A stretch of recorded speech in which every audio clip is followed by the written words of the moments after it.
Sebuah hajatan umumnya diramaikan oleh acara hiburan seperti dangdutan hingga wayangan. Namun ada yang tak lazim dari sebuah hajatan satu ini. Beredar di media sosial Twitter dengan akun @jowoshitpost.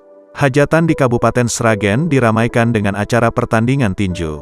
Hajatan tersebut diadakan di Desa Krikilan, Kecamatan Masara, Sragen, Jawa Tengah.